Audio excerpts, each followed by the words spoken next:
குன்னூரில் புனித அந்தோணியார் திருத்தலத்தில் புனித வெள்ளியை முன்னிட்டு திருச்சிலுவை ஆராதனை நடைபெற்றது.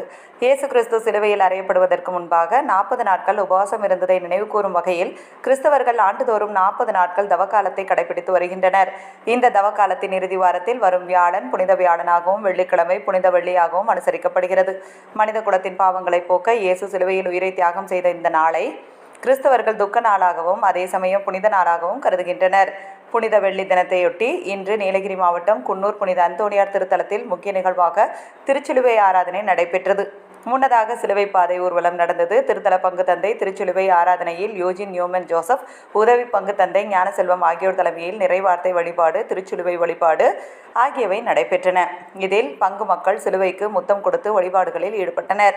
இந்த ஆராதனையின் போது பங்கு மக்களுக்கு கஞ்சி மற்றும் மோர் வழங்கப்பட்டது. ஏற்பாடுகளை திருத்தல பங்கு தந்தை யோஜின் நியூமன் ஜோசப் தலைமையில் பங்கு மக்கள் செய்திருந்தனர்.